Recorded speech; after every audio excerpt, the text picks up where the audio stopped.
Oh my gosh, you guys, I am crazy amounts of excited to welcome my wonderful dear friend, Danae Valle, to the My WHIM Life show.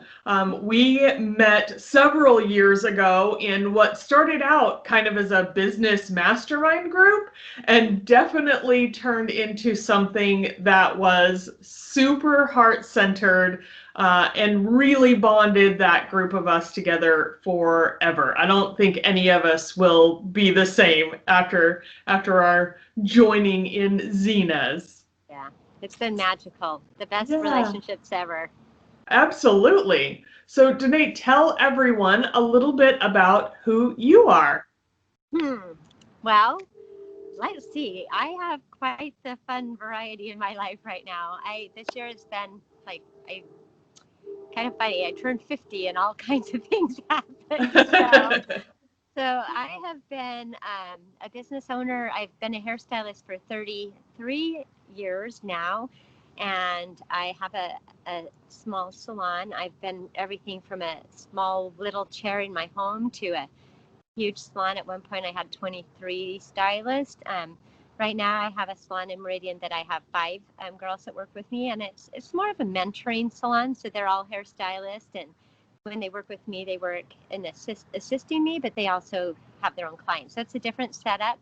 So that's what I do for my career, and fortunately, it just feeds my soul. I get to mentor people. I get to help my clients to discover themselves and express themselves. And probably my motto around that is like trying to make your outside match your inside. So it brings me a lot of joy. The size is manageable. So the other part of me, which has been also really interesting this year, is I love learning about the world. And so with my work schedule, I'm really deliberate and plan out my year so that I have these breaks that are consistent. Because in a salon, you have a pattern. So if you take time off, then it makes a hole again in your schedule later. So anyway, and then COVID came along, which has kind of been a fun story for me. But up until then, I was doing well covering the world. I think last year, let's see, we went to Malaysia and Singapore, Peru, Philippines, Ecuador, quite a few neat adventures. And we're able to go, and usually we do Airbnb and hang out with local people. So I felt like I really discovered a lot about myself. Little did I really know I also went through a divorce through that year. So there is, who am I? Now I'm still a mom, but I'd been a wife for 33 years. So now when you say, who am I? Let's see. I am a person who's discovered a lot of joy. I've discovered myself. I've discovered my spirituality has also opened into a whole new world. Now I'm also a girlfriend. Like I'm actually here in town visiting my boyfriend, and so I'm out in his beautiful backyard. And but which I have to tell a funny little side note. I hadn't been dating him a huge amount of time when COVID came, and I was actually here for just a date for the weekend and ended up here for 8 weeks. So this has been my home since on and off since March. Uh, so as far as that goes, that COVID could really came in for over half of this year of me post divorce and trying to figure out who I am. So I'm super happy to say that I'm here. I'm getting ready to fly home in a little bit, but I just got back from Jamaica. And so when you say who I am, I'd say I'm a person who's learned to conquer a lot of things I never thought I could. And that trip was one of them. It took quite a bit to get out of the U.S. right now, and a lot on the effort of logistics, a lot on the courageous side. So I would say I am courageous. I'm adventurous. I'm business driven. I'm family oriented. I'm a mom of 3 amazing children and 2 grandbabies. And if you asked me before who I am, I probably would have said a mom and a grandma and a business owner. But I'm brave, and you're a good example of that.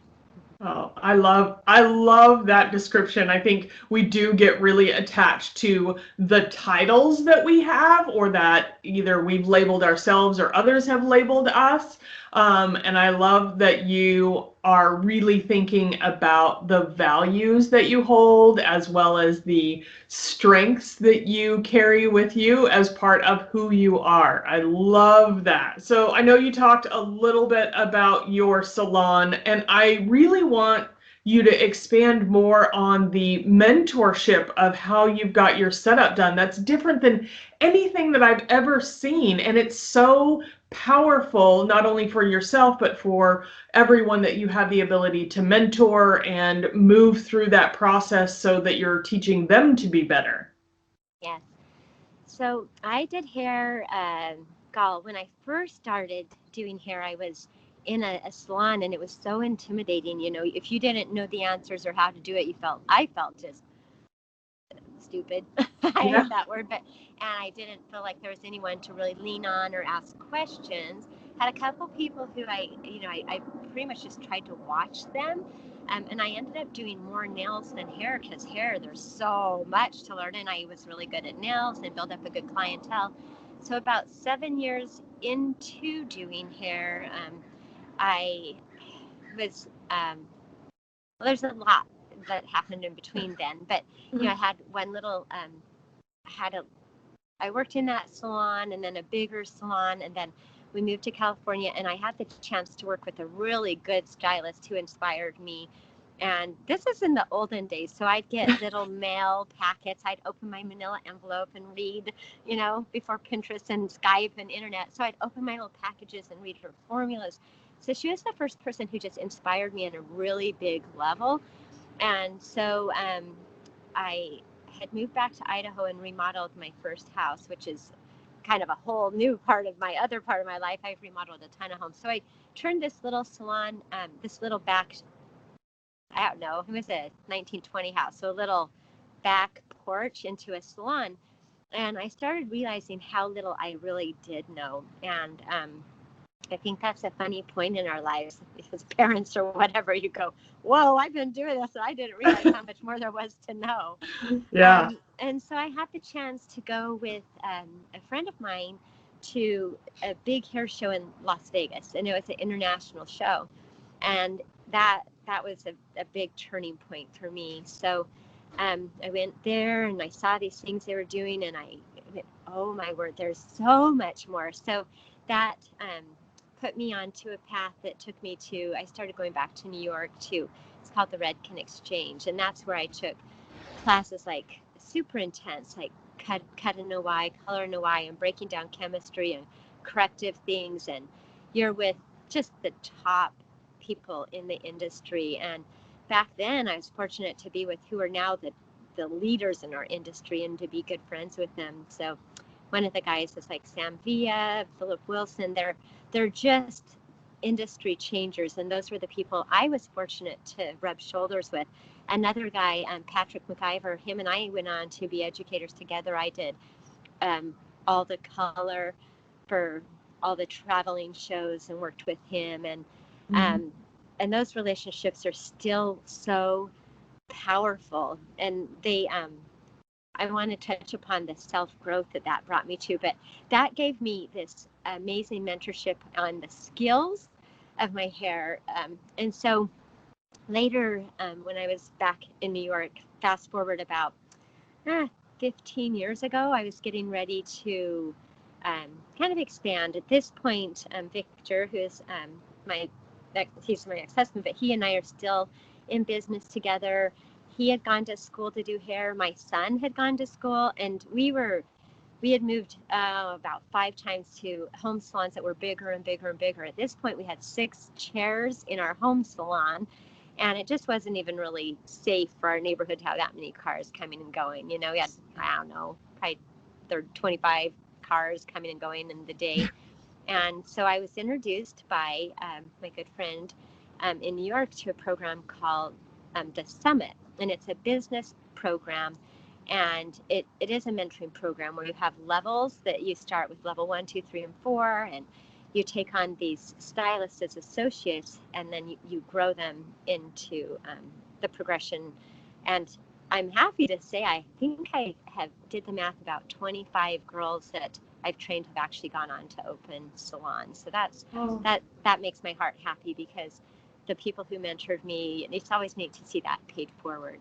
I didn't mention something super important though. I always wanted to do hair, and I didn't really know. I don't know. I grew up in such a small town in a family who hadn't done a ton of things. And so right after I graduated from high school, I got a scholarship for a school that had opened in Nampa, back then called Razzle Dazzle. It's now not that anymore. But speaking of mentoring, that's the person who gave and poured love and education and belief into me.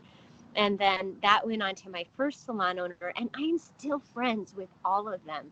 And if I could ever be as gracious to give credit to the people who've made me who I am, it was that first person when I was 17, when that gal believed in me. And then I was 19. I went through some really hard challenges when my first salon owner believed in me.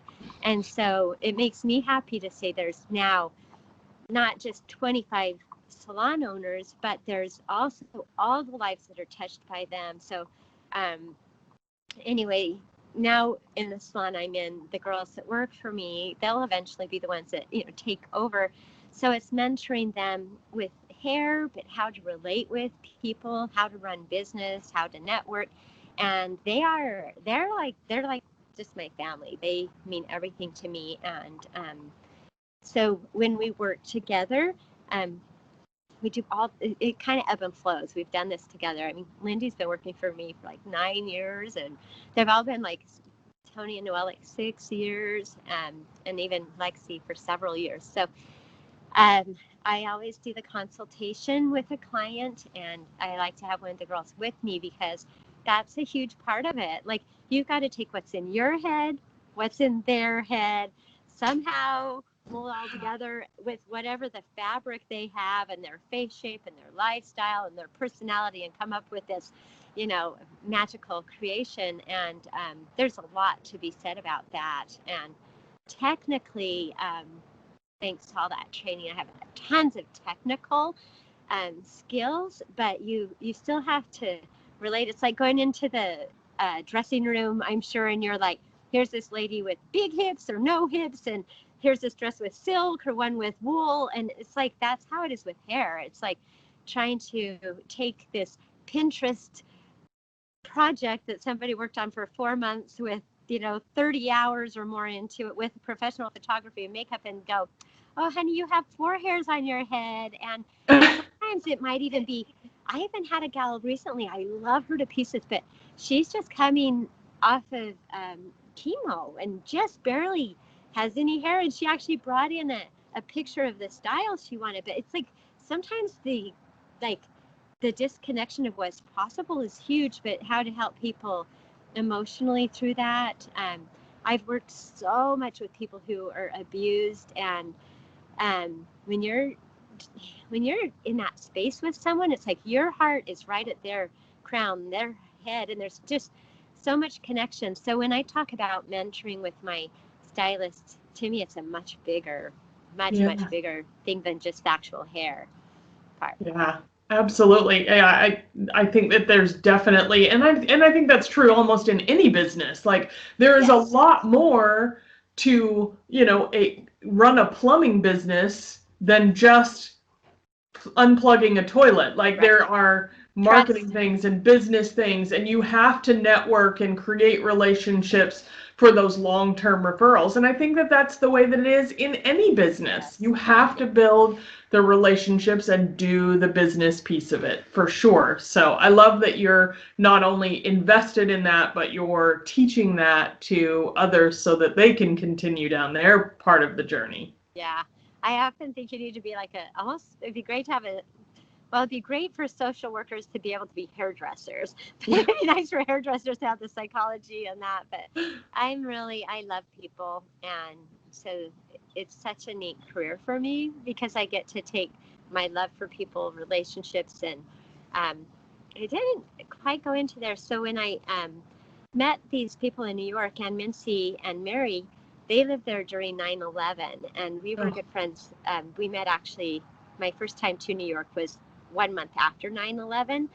And wow, talk about life changing. And it was some of my first actual travels, like going to New York was one of my biggest adventures I was on, and to have it happen right after that. But Mary and Ann have become mentors, dear friends of mine, and they started a project called Destination Rejuvenation, which is you just a full immersion, life-changing process. So I started going to that about 15 years ago, and it woke me up. And they have 5 areas of life that they focus on, and they teach you how to look at your life. And anyway, I've been able to go to that several times, and they actually even came to my home and put it on for about 25 ladies in my home several years ago. But it projected me into wanting to understand people and be able to love people and serve people and inspire others. So I think that being in the salon, like you said, as you know more, there's just always more to know, but I'm able to give in ways and touch lives. It isn't just hair, but they learn to trust you that way. And it is such a neat, it's been such a neat career. It's so life-giving to me, and I feel so blessed. So blessed. Yeah. But yeah, I think I've told you before, my youngest daughter's going to cosmetology school, so she's just kind of in the middle of that process, and I just am excited for the potential joy that she will get from this lifelong opportunity. If she has your fun personality, she's got a great head start, because you sure need to be able to relate to people, and I'm sure she has great practice, and she has you as an example. Well, and she's a Dutch Bros barista, so she's got to have personality for that job too. Yes, amen. Those are all these skills that help in this industry. Exactly. So what are, on the business side, what are some of the habits and routines that you have in place that keep you on track? Well, let's see. I think, like I said, COVID kind of threw us all for a loop to look at that. Yeah. For me, it's being super organized. A lot of people in our industry are really like flighty, but for me, I'm a lot more creative after I'm organized. So I've always been a really big record keeper. So I would say continuous education, planning, organizing, and that way I have a lot more ability open to be creative.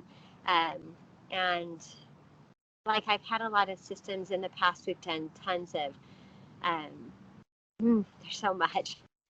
We have systems on growth that we use. We have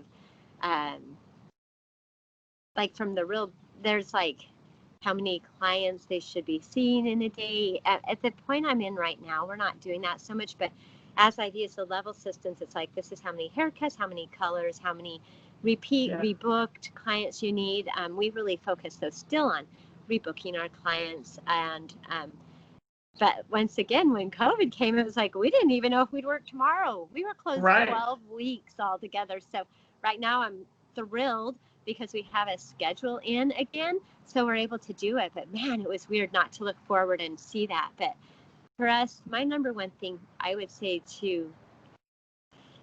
a twofold thing, because part of it is my lifestyle, and having a salon requires the planning. But I think ours isn't an industry that usually you focus in on the business. So I've been to at least 4 different business colleges associated with just the hair industry. I don't know how many books and recordings and webinars I've been on. During COVID, I actually worked with people throughout the country on reopening salons, as well as local people. And all those relationships came from some of those business trainings that I've gone to. Other things I've done is, our Xena group was a business group, which became more also relationships, but that has everything to do with business. All of those women have mentored, supported, brainstormed with me. I've also done Women Ignite and been actively involved in that, which is a business networking group. I've been involved in chambers of commerce. I've been involved in national business women's groups. I've been, Business of the Year and Businesswoman of the Year, and I've been. The governor gave me an award for the #1 service person of Idaho several years ago. So I guess for me, it's like being involved. Right now, as of this year, I feel a little different because I feel like I'm kind of coasting, but I still have those relationships that we're invested in for years and years. So for sure. I think we're all feeling a little like we're like kind of, I don't know if coasting is a word, doggy paddling, spinning. Little off kilter. we're doing. But, sometimes it is that just putting, I would say the thing that helped me pull through that was just to dive in immediately and see how to solve the problem. Immediately started writing protocol, laws and ideas of how to work with it. Because in our industry, we're already crazy high on our hygiene level. But first thing I did, I got with Shelby Bills, who owns Gravers in Boise. And then we got with Heather and Allison in Idaho Falls. And we made our own little board. And I networked with people who helped us type up things. We just researched everything from Barbicide, our chemical company, and their recommendations to national associations, as well as the Summit Business College I'd worked with, and Redken, and we just started compiling things. And so I guess for me it was like dig in, and it definitely. I still haven't watched a movie. We've just been moving forward. So which is fantastic. Business, I guess that's my business thing, like do it.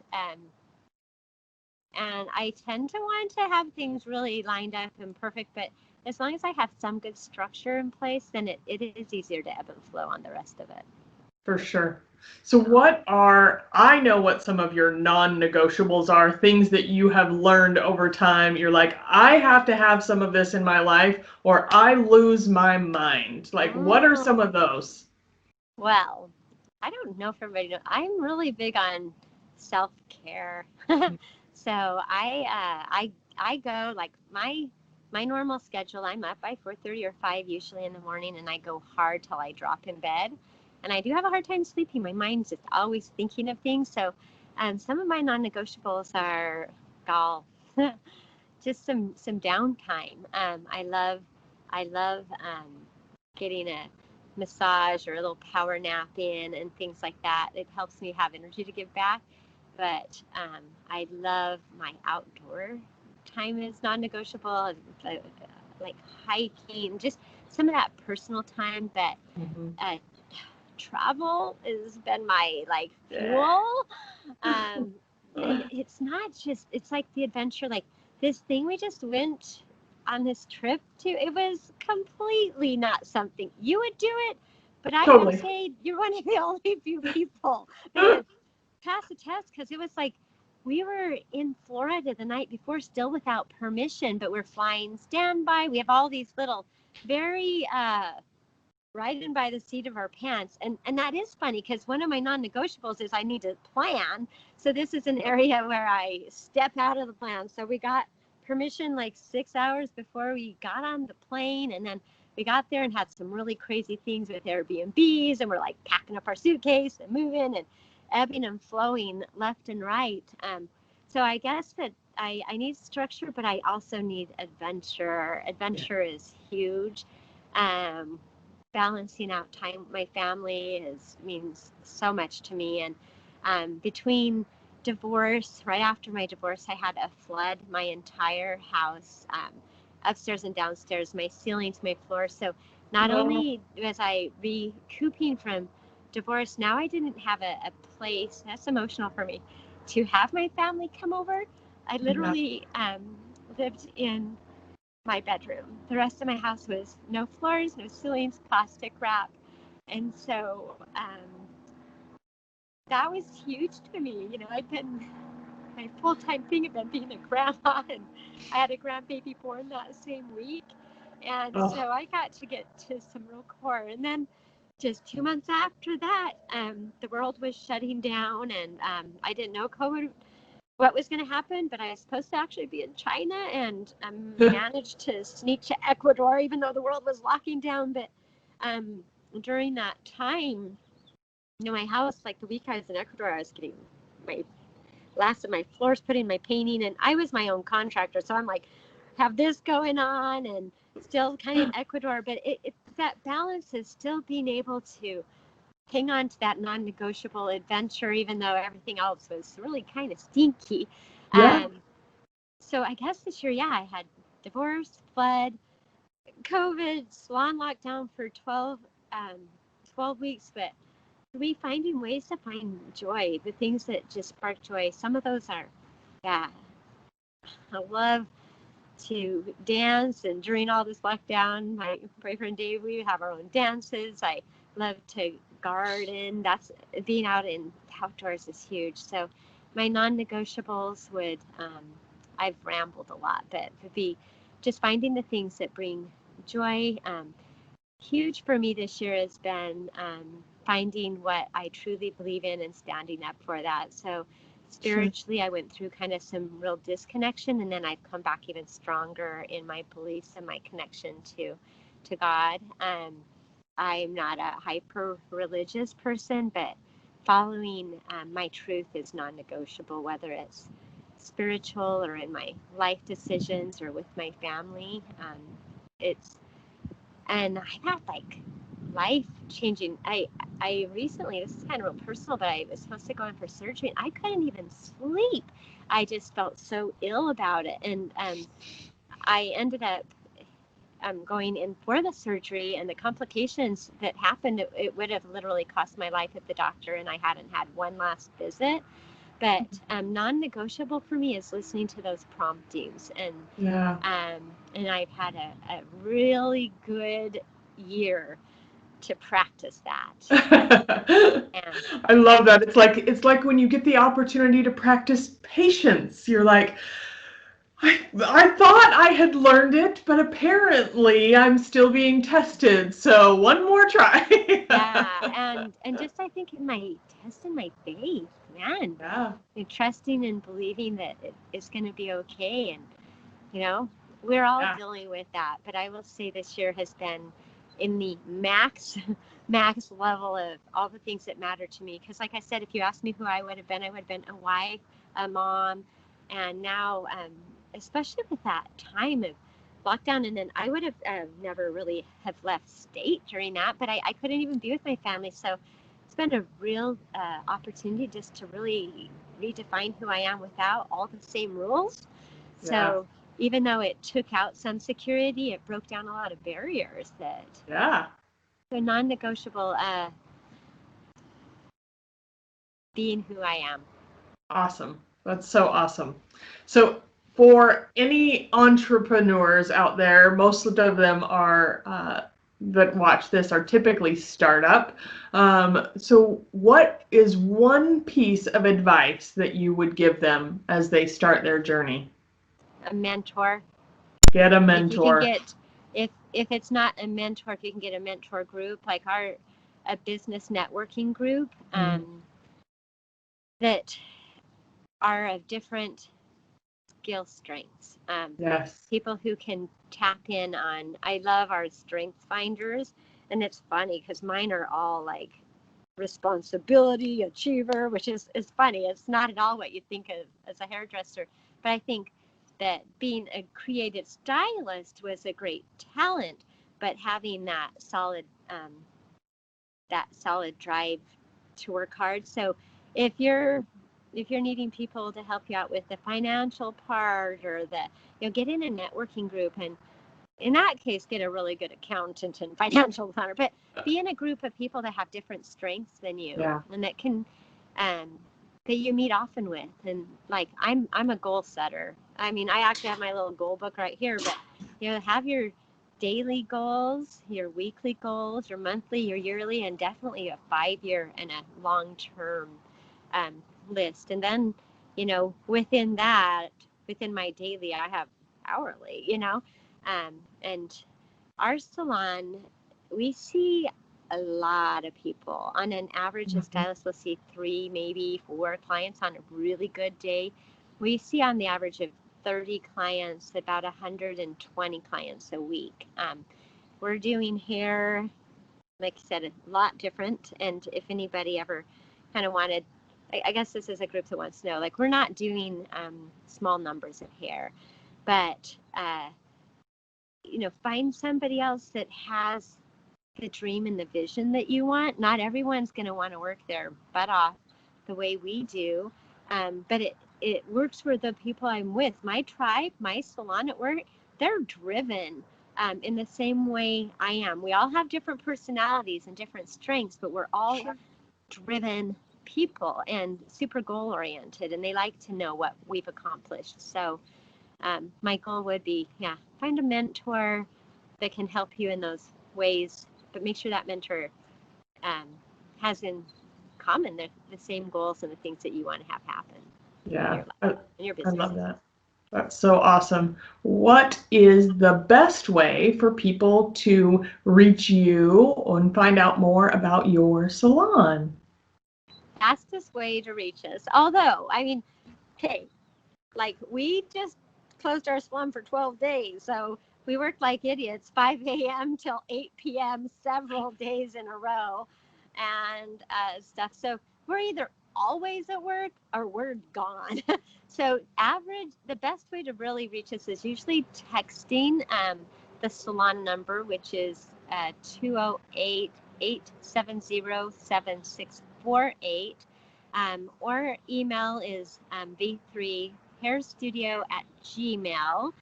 And then, I'm not on, like, I post on Facebook, but you can reach me through Messenger. I'm a little slower sometimes at that, but probably emails I get daily, and the text for appointments and things, that's fast usually. Yeah. Unless I'm in some other country, which I love to be. Actually getting ready. I wish you were going, but we're going to Cancun next month. And then hopefully Dominican Republic. And this whole stuff is so shaky, but I always say what I learned out of COVID is don't let it define you, and I've become pretty fearless, and I'm more afraid of being afraid. That would be my mantra, is I'd rather die living than die living. So yes, we'll see what happens this next while, but we're planning. We're moving forward. You're coming, right? Exactly. I'm ready. I'm ready to start moving. I've got my own plans for Costa Rica next, and so there's some things in the works for sure. So I've got one last question for you, and I know because I've witnessed the generosity you have on a regular basis. But how do you give back? Fortunately, I've had that example set to me my whole life. So giving back, a lot of different ways I can do it. I have to kind of process that for a minute, because it doesn't seem like that. But right now in my own home personal life, because I have a home that's larger than I need for myself, I have 4 other people who I've opened my home up to. They're living with me, but I have to say every time I give to them, I get more back. So I can't even say that's giving back. It started that way, but I find you're blessed so much more in return. So that's been something. But in my salon every day, there's somebody with need that I'm able to. I gift services all the time, but I've worked a ton with domestic violence. Has been kind of my big thing. I adopted a daughter. I was a foster care parent, and I adopted a daughter with fetal alcohol and meth and all kinds of abuse and attachment disorder. So I think that's why it's so huge for me to connect with women in the salon, is as people gain more confidence, they're able to just believe in themselves. But my work with domestic violence has been one of my biggest projects for fundraisers and some of the things I've done. And, I just love working with women, I've worked with a lot of women coming out of the prison system. And what a blessing it's been for me to understand, from, I have 3 children, but my youngest daughter, Katie, it's been a challenge for her, for us, and yet, once again, it's like the more I've given, the more I've received. And sometimes it's those times when you just don't think you could give another tear or tear another muscle or rip your heart out any further, that the returns come back in those same ways. So, anyway. You are definitely a giver and a connector of the highest level. I've been witness to so many things where your heart is just wide open, and I love you for that. I love you. I admire you, and I love you, and I'm so glad you're my friend. Me too. Feeling is so mutual. Well, I will let you get on your way. I know you're about to get on a plane to come home. So actually, I'm going to take a Harley ride to the airport. More adventure. It's sunny out here in Washington, so I packed really light. I actually sent my suitcase from Jamaica mostly home with my sister-in-law, so I just have a little duffel bag. So we're going to hop on the Harley and head to the airport. That sounds awesome. Thank you so much for taking some time to chat with me. I love you, and we will talk very soon. Mwah. Thanks, Wendy. Thank you so much for tuning in to the My WHIM Life show today. If you haven't already, be sure to subscribe so you don't miss a moment of the goodness.